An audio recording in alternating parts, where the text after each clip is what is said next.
mesa assume o lugar central no mês de dezembro. Todos nós entendemos porquê, não é?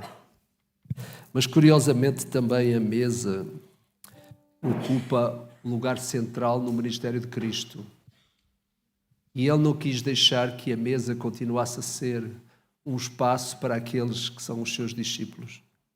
E por isso nós, de vez em quando, nos reunimos à volta da mesa, também, não só para saber que a mesa é um espaço de entrega, é um espaço de reconhecimento, a mesa também é de facto um lugar onde nós nos revemos enquanto pecadores, pessoas alcançadas e redimidas pelo sangue de Cristo. E a mesa é um lugar de gratidão também, um lugar onde nós claramente nos vemos enquanto pessoas que usufruíram da graça de Jesus e continuam a usufruir.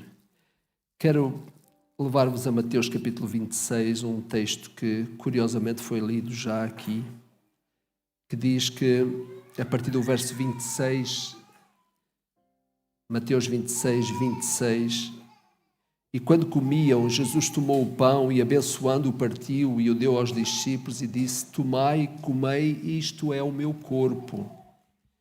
E tomando o cálice e dando graças, deu-lhe dizendo: bebei dele todos, porque isto é o meu sangue, o sangue do Novo Testamento, que é derramado por muitos para a remissão dos pecados. E digo-vos que desde agora não beberei mais deste fruto da vida, até aquele dia em que o beba de novo convosco no reino do meu Pai. Curiosamente, Jesus, além do momento de celebração que também acabava por firmar aquilo que era o conteúdo deste encontro, porque ele para o judeu trazia à memória também aquilo que o Senhor tinha feito na história do povo de Israel. Toda a história do povo de Israel, toda a história da humanidade se consume neste momento da história do ministério de Cristo. Porque a Páscoa tinha esta função, a função de trazer à memória do seu povo o livramento do Senhor. Aquilo que Deus tinha feito naquele dia tão incrível, quando o Senhor efetivamente libertou o seu povo da escravidão. E Jesus faz com que esta verdade se concilie também no mesmo momento em que o próprio Jesus anunciava a sua morte pelos pecadores. E por isso, a mesa aqui representa não só uma perspectiva do futuro, como também uma perspectiva do passado. O passado absorve-se no presente que se torna futuro. O que é que isto quer dizer? A ceia aqui, de uma forma explícita e clara, Jesus está a dizer que a história e o milagre da história do seu povo até aquele dia é também uma evidência daquilo que é o milagre da história dali para a frente, com a entrega da sua própria vida pelos pecadores. Então a mesa tem esta característica de conseguir conciliar todo o tempo humano, passado, presente e futuro. O próprio Senhor Jesus anuncia aqui também o futuro quando Ele diz: não beberei mais do fruto da vida até que o celebre convosco no reino de meu Pai. Curiosamente, quando olhamos para estas palavras, nós queremos entendê-las no próprio contexto do que acontece nos tempos futuros. Por isso, eu quero desafiar-vos a abrirem a palavra também em Apocalipse, capítulo 19. Apocalipse 19. Se for possível meter na tela.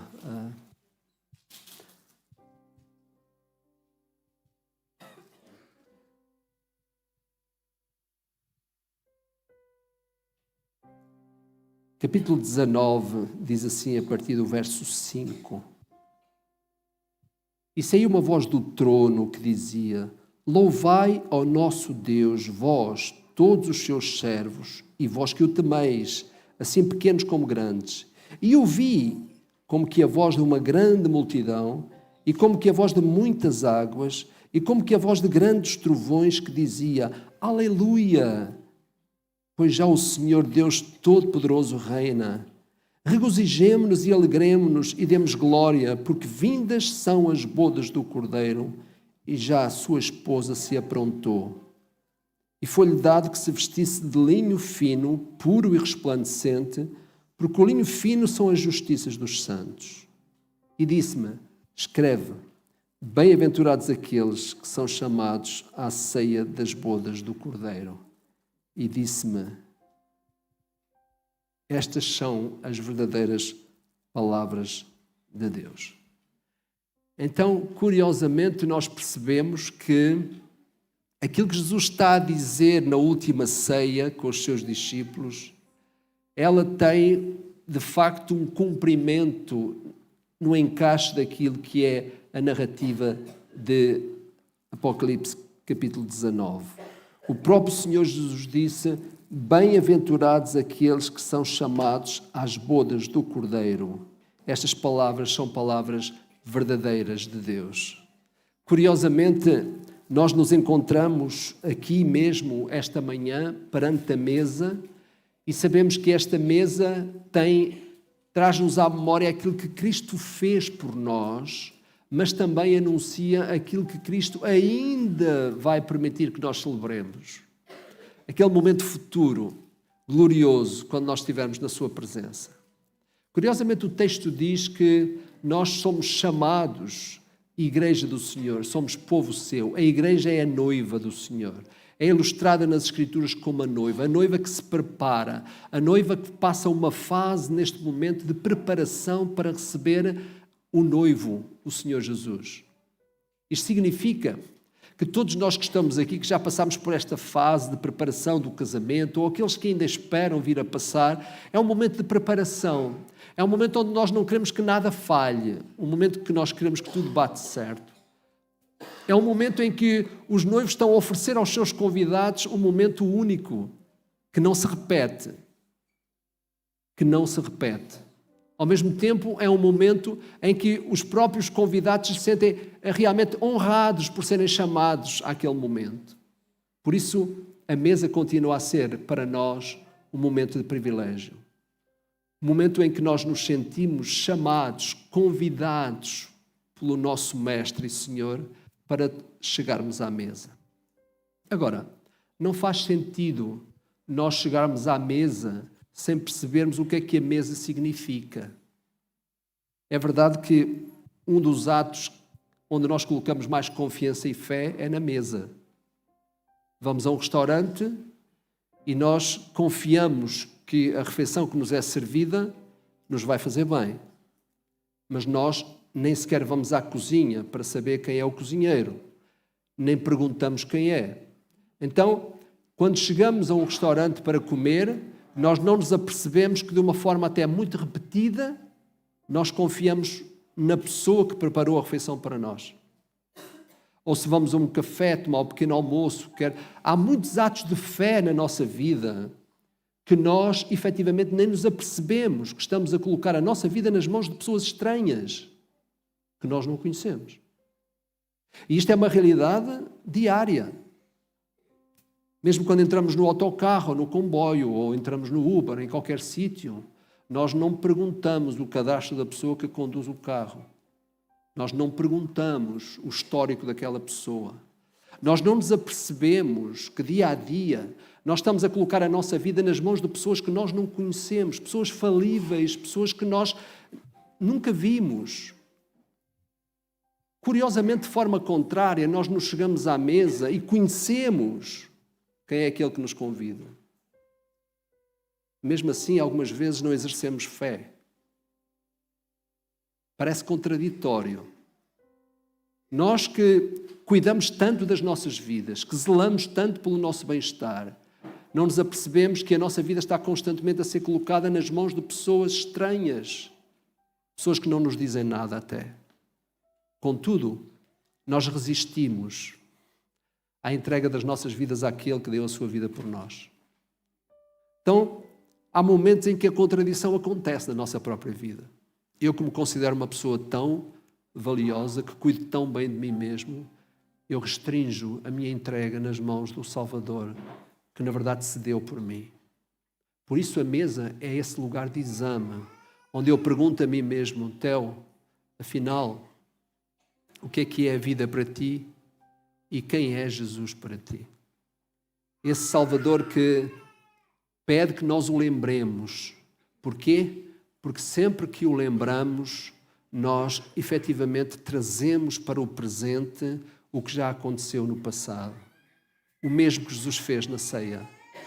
Sempre que nos reunimos aqui, nós estamos a tentar fazer com que a ceia absorva toda a vida do ser humano, uma vez que nós, no presente, lembramos o passado que Cristo fez por nós e aguardamos a certeza da promessa do futuro. Por isso, as bodas do Cordeiro é efetivamente aquilo que é a concretização do banquete messiânico que Jesus anunciou em Mateus. Jesus está a dizer, eu não beberei mais do fruto da vida até que o beba de novo convosco, novo no reino do meu Pai. Então, é muito importante que nós, quando estamos à volta da mesa e participamos do pão e do vinho, que nós não nos esqueçamos que este momento torna-se importante porque ele é futuro. Torna-se importante porque ele terá um cumprimento ainda futuro, onde nós somos chamados a tomar parte nesse momento, porque tomamos parte neste momento. Por outras palavras, nós temos o privilégio de ser chamados às bodas do Cordeiro no futuro, porque nós respondemos à voz de Cristo no presente. Quando Ele disse, segue-me. Quando Ele disse, vinde a mim.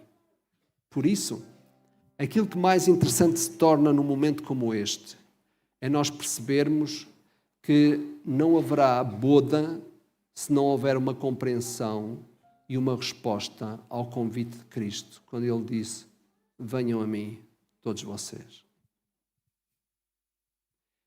A ceia passa a ser um momento exclusivo para aqueles que respondem ao convite que Cristo fez quando Ele disse, venham a mim. Faz sentido. Assim como para tomares parte nas bodas do Cordeiro, tu tens que dar uma resposta ao Jesus que te convida hoje, também hoje que estamos aqui, é um bom tempo para nós darmos resposta ao convite que Cristo nos faz, quando Ele diz, venham a mim todos vocês, que estão cansados e oprimidos. Por outras palavras, há boda quando há resposta. Nós gostamos de ser convidados à mesa dos outros.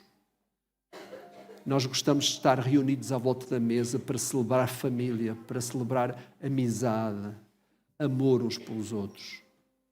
Pois é, a mesa de Cristo simboliza tudo isso. Simboliza uma expressão de amor de Deus por nós e, ao mesmo tempo, um Jesus que se torna disponível para te salvar. Torna-se disponível para dizer-te que não existe outro. Ele é o pão que desceu do céu. Ele disse, a minha carne é o que eu dou a favor de cada um de vós. Perante uma expressão de amor tão grande, eu pergunto, como é que tu queres governar a tua vida sem uma resposta àquilo que é o convite do Salvador, que pode salvar-te? Não faz sentido ir à mesa sem reconhecimento. Não faz sentido ir à mesa sem gratidão. Não faz sentido ir à mesa sem fé. Essa fé que, neste caso, só pode ser colocada no Salvador Jesus. Por isso, antes de dar graças a Deus pelo privilégio de ires às bodas do Cordeiro um dia, no futuro, dá graças a Deus por poderes participar na mesa do presente, onde isso nos faz lembrar aquilo que, na verdade, Jesus já fez por nós. E se tu não aceitaste ainda esta oferta do amor de Deus por nós, ao ter-se dado Jesus na cruz do Calvário para morrer pelos nossos pecados, Isso significa que, não aceitando esta oferta, tu te estás a se colocar superior a Deus. Porque certamente não há ninguém que não queira ser salvo. Ao não aceitares a oferta do amor de Deus, significa que tu tens uma outra forma de salvares a ti próprio. Tanto quanto eu saiba, a Bíblia chama isso de recusa do amor de Deus. E o Senhor Jesus disse: aquele que em mim crê terá a vida, mas aquele que em mim não crê não verá a vida, porque a ira de Deus sobre ele permanece. Então significa que quando tu atendes ao desafio que Jesus te faz, dizendo: venham a mim, vem a mim, tu que estás cansado, tu que estás oprimido, eu te aliviarei. Se tu tomares sobre ti o meu jugo, encontrarás descanso para as tuas almas. Este Jesus que está a oferecer para nós esta salvação é o Jesus que tem feito essa obra que representa o que nós temos aqui diante de nós. Ao recusares a oferta de Jesus, tu estás a expor-te a ti próprio à capacidade de salvares a ti mesmo. E por outro lado, estás a colocar-te na condição em que tu estás. Como disse Jesus, a ira de Deus sobre ele permanece. Isso significa que perante a mesa do Senhor, simbolizada aqui através daquilo que foi a entrega do Senhor Jesus Cristo, nós sabemos, anunciamos, vemos, acreditamos, cremos, temos plena confiança que não existe outra forma do pecador se encontrar na eternidade com Deus, senão através da pessoa do seu Filho. Ceia, um momento de ceia anuncia essa grande verdade. Por isso, se queres um dia ter o privilégio de ser chamado às bodas do Cordeiro, terás que dar resposta a Jesus hoje. Terás que dizer a Jesus no presente: sim, eu estou pronto a seguir-te. E é isso que nós vamos vendo Deus fazer na vida de muitos corações. Eu creio que eu preciso de um Salvador, e esse Salvador é Jesus. Representado aqui através daquilo que é o que aconteceu na história de Cristo, na nossa própria história. Por isso é interessante, meus irmãos, quando nós olhamos para o texto e percebemos que aqueles que foram lavados no sangue do Cordeiro, diz o texto, aqueles que foram revestidos de vestes resplandecentes, o texto lá em Apocalipse está a dizer isso. Aqueles que, na verdade, são alvo daquilo que é a justiça de Cristo nas suas próprias vidas. Esses, sim, fazem parte da Igreja. Não faz parte da Igreja por causa da família, por causa do nome, por causa da tradição. Não faz parte da Igreja aqueles que, na verdade, de alguma forma são boas pessoas. Faz parte da Igreja. Estes que foram chamados à boda dos cordeiros, estes são aqueles que foram lavados no precioso sangue de Cristo, que admitiram que não havia outra forma dos seus pecados serem perdoados, senão através do sacrifício do próprio Cristo. Esta é a verdade. Se há alguma mesa que tu deves desejar, é a mesa de Cristo. Se há algum momento onde tu te podes rever enquanto um ser carente de Deus, é na mesa de Cristo. É essa mesa que está diante de nós para todo aquele que crê e que responde a Jesus: Jesus, sim, eu creio. Não há outro Salvador como tu. Foste tu o único que morreste na cruz pelos meus pecados. Foste tu a única pessoa a quem o Pai realmente aceitou como oferta, como resultado daquilo que é o meu próprio pecado. Perante a mesa, nós também somos reconhecidos daquilo quem somos. Quem sou eu? Se eu não souber perguntar a mim mesmo quem eu sou, eu não consigo encontrar resposta à minha própria identidade. A minha identidade, quando eu creio em Cristo, me identifica com Cristo. Eu sou, pela sua graça, filho de Deus. Eu sou discípulo de Cristo e é isso que eu assumo. A mesa está a dizer-me que ao ser convidado para a mesa, significa que eu dei resposta ao desafio de Cristo, quando Ele me disse: venha após mim. Será que todos nós que estamos aqui esta manhã já dissemos a Jesus: Jesus, eu sei que não há outro Salvador além de Ti, Tu és o único. Eu não posso pensar em eternidade sem pensar naquele que disse: eu sou a ressurreição e a vida, quem crê em mim, ainda que esteja morto, viverá. Aquele Jesus que disse: eu sou o caminho, a verdade e a vida, ninguém vem ao Pai senão por mim. Sou eu mesmo. Eu que me ofereço, que me entrego para dar a vida pelo pecador, como tu e eu, como todos nós. Esse é o Jesus que nós queremos honrar esta manhã. E se há alguma coisa que eu anseio, é ser chamado na eternidade às bodas do Cordeiro. Significa que eu dei resposta ao desafio de Cristo, quando Ele disse: vem após mim.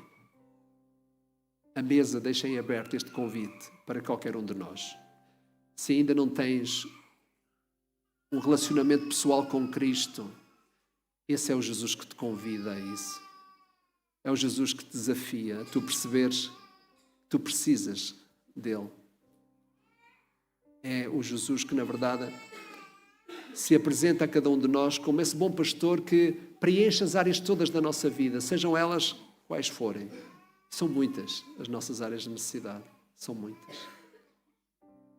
Mas, acima de tudo, eu não posso ser preenchido por fora se não for preenchido por dentro. Esse é o Jesus que me preenche. É o Jesus que, na verdade, abastece as minhas próprias necessidades, sejam elas quais forem. Por isso, dizer-te cristão, dizer-te evangélico não serve se tu não disseres: eu sou de Cristo. Eu pertenço a Cristo. E é essa verdade que a Bíblia nos chama, essa verdade que nos é trazida também outra vez esta manhã aqui. Vamos ficar um tempo pensando: será que eu já dei a resposta a Jesus de verdade? Quando Ele disse: venham descansar em mim. Já deste a resposta a Jesus de verdade? Ou talvez tu mesmo, se calhar já respondeste a essa pergunta um dia, mas se calhar estás com o teu coração atribulado, em dificuldade, estás confuso, baralhado, não sabes o caminho que deves seguir, as opções são tantas, não sabes se estás a fazer a vontade de Deus na tua vida, não sabes se estás a agradá-lo. Esse é o Jesus que ecoa para nós todos os dias, dizendo-nos que Ele é o bom pastor. E o bom pastor dá a sua vida pelas ovelhas. Eu sou uma ovelha de Cristo e quero continuar a deixar que esse bom pastor me guie nas etapas da minha própria vida, sejam quais forem. Então, deixa que também este momento seja um momento de análise, em que tu te observas a ti mesmo e dizes: será que eu que digo que Jesus é o meu Salvador, estou efetivamente a viver com Ele? Ele está a viver dentro de mim? É Ele que governa a minha vida, que assiste às minhas crises? Faz sentido que uma resposta dê resposta à outra, não é? Então, fica durante um tempo a pensar em ti próprio, não é? Se Jesus falar ao teu coração e disser: tu precisas de mim, dá-lhe a resposta dizendo: sim, Jesus, não há outra pessoa em quem eu possa confiar senão em ti mesmo. Ó Jesus, pão da vida, pão dos céus, este pão que nós tomamos, que nos faz lembrar o corpo de Cristo, o sangue que faz lembrar a vida que Ele entregou por nós. Podemos dizer que é o pão da terra, mas temos também o pão dos céus. Aquela ceia à qual tu nos chamarás um dia, na eternidade. Quando tu reunires a tua igreja, aqueles que na verdade confiaram na obra de Cristo, no sacrifício que Ele fez, serão chamados a um outro estágio da vida, onde nós celebraremos a vida de Cristo em nós. Ó Senhor, torna real na vida de todos nós que estamos aqui esta manhã aquilo que é a presença do Cristo vivo, que ressuscitou e que disse que voltaria. Não se turbem os vossos corações, na casa de meu Pai há muitas moradas, eu vou preparar-vos lugar e virei outra vez. Oh Jesus, obrigado, nós aguardamos isso. Vem quando tu puderes, quando tu quiseres, mas vem rápido. Que cada um de nós se prepare, Senhor, porque já percebemos que as coisas nas quais nós nos suportamos, nas quais nos apoiamos, são nada, não oferecem verdade nenhuma a respeito da vida. São apenas temporárias. Mas tu, Cristo, tens as palavras da vida eterna. Nós temos querido e conhecido que tu és o Cristo, o Filho de Deus vivo. Nós nos preenchemos desta verdade, Senhor, e queremos que ela nos inunde de tal maneira, nos absorva de tal maneira que nós possamos viver dependentes de ti. E ao Jesus, tu que tens revelado aos nossos corações, a um coração como o meu, tu podes revelar-te a outros corações, Senhor. Se houver alguém entre nós que ainda não confiou em Cristo como Salvador, que o faça, Senhor. Este seja o momento em que a sua vida também se revê perante este memorial que outra coisa não diz que Cristo morreu por ti e Cristo vai voltar por causa de ti também. Ele vai assumir o seu lugar de trono dizendo: eu morri, mas eu estou exaltado. Eu virei outra vez e vos levarei para mim mesmo. Ó Jesus, torna real este momento na vida de todos nós e que preenchas através da ação do Teu Espírito as necessidades dos nossos próprios corações e ajuda-nos a honrar-te nesta hora por causa do que Tu fizeste por nós. Em gratidão. Que nenhum de nós que está aqui diga: eu não preciso de Cristo. Mas que todos nós que estamos aqui digamos: sim, eu preciso de Ti, Jesus, e eu quero ser um discípulo Teu. Eu quero ser um aprendiz do Senhor. Mas, acima de tudo, eu quero ser salvo por Jesus. Deus, obrigado pela oferta de amor tão grande que deste pelo Teu Filho. Amaste o mundo de tal maneira que deste o Teu Filho único, para que todo aquele que nele crê não morra, mas tenha a vida eterna. Esta vida que se anuncia num momento como este, perante o símbolo de todos estes elementos que aqui estão. Obrigado, Senhor. E nós o fazemos com gratidão em nome de Jesus. Amém. Amém. Então, irmãos, quero convidar os nossos irmãos diáconos para virem à frente, quem está responsabilizado. Antes disso, como é nosso hábito, é costume eu próprio servir a ceia àqueles que são batizados. Vários deles foram batizados, mas nós sabemos que um bom grupo deles não está connosco. Por exemplo, a família do nosso irmão Carlos Alberto, a nossa irmã Angélica, o Ruben, estão doentes em casa, têm muita pena não estar connosco aqui, mas estão os três doentes, não é? E nós queremos, através do Marco, mandar um abraço para eles, está bem? E pedir ao Senhor que, na verdade, o Senhor nos cura o mais rápido possível. Então, o nosso irmão Ruben, também a nossa irmã Angélica e o nosso irmão Carlos Alberto, nós temos aqui os certificados para lhes dar oportunamente, mas queremos convidar os outros que foram batizados no domingo passado, nós queremos convidá-los à mesa pela primeira vez. Então venham aqui à frente que nós temos também os vossos certificados para vos dar, aqueles que estão presentes. Maria, não sei se a Luísa e a Laura estão, não estão? Ok. Então vamos também deixar os certificados delas aqui. Estes certificados que nós damos também a estes irmãos como um sinal de que eles fazem parte da nossa própria comunidade, não é? Temos normalmente um certificado de batismo que damos e não é tanto o nome bonito deles, porque isso eles já sabem que têm nomes bonitos, não é?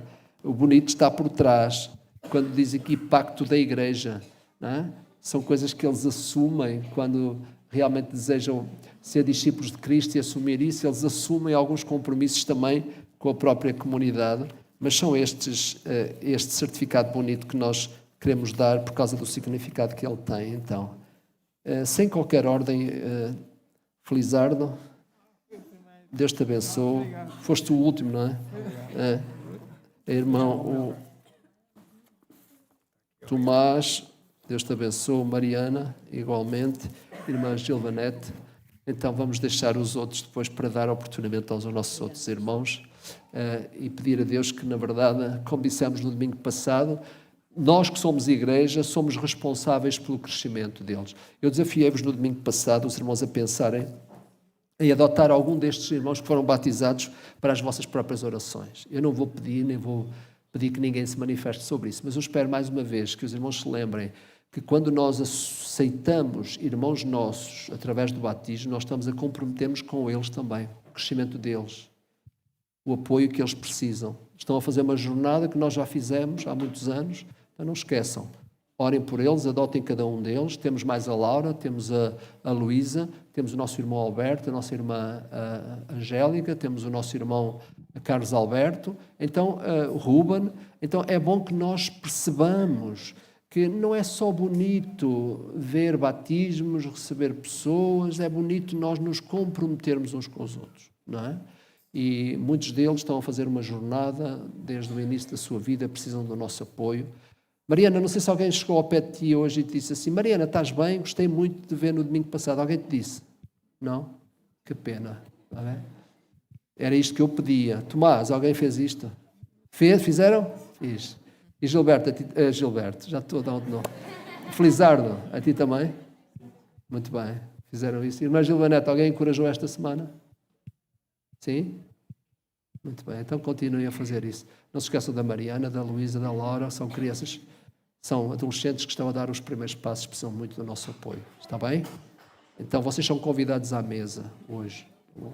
E eu terei todo o gosto em servir-vos a ceia em primeiro lugar, para que vocês saibam que eu sou um servo vosso. Não consigo ser como Jesus foi, mas procuro fazê-lo, está bem? Jesus também na última ceia fez isso, não é? Sabemos que ele lavou os pés aos discípulos. Também se for preciso lavar os vossos pés, não há problema. Aliás, há coisas mais difíceis a fazer por vocês do que lavar-vos os pés, não é? Então há coisas muito difíceis de fazer, mas somos servos uns dos outros, irmãos. Percebam que a igreja não é só para nós nos encontrarmos. A igreja é para nós vivermos realidades nossas, realidades do dia a dia. E às vezes é importante que nós também não tenhamos problemas em nos expor a isso. Todos nós somos carentes, todos nós temos as nossas necessidades. Se tu te escondes, não penses que és mais importante do que o outro só porque o outro não sabe das tuas necessidades. Quando tu te escondes, tu estás a autoprivar-te de ser ajudado e abençoado. Por isso, comunidade é isto. É quando nós abrimos o nosso coração uns para os outros e percebemos que só alcançaremos graça se buscarmos essa graça também. Então, sejamos a igreja assim, encorajemos. E se há alguém entre nós também que ainda não tem Cristo como Salvador da sua vida, convide Jesus para Ele ser o seu Salvador. E oportunamente, se achar que deve ser batizado, estamos sempre prontos para fazer isso. Graças a Deus que nos dá a vitória, ok? Por nosso Senhor Jesus Cristo, é isso mesmo, não é? Vamos lá? Vamos lá dizer isso? Eu digo, graças a Deus que nos dá a vitória. Vocês repetem por nosso Senhor Jesus Cristo. Vamos lá? Então vá. Graças a Deus que nos dá a vitória. Muito bem. Esse é Jesus que disse, digam comigo, eu sou o bom pastor. O bom pastor dá a sua vida pelas ovelhas. E é isso que representa este momento aqui também.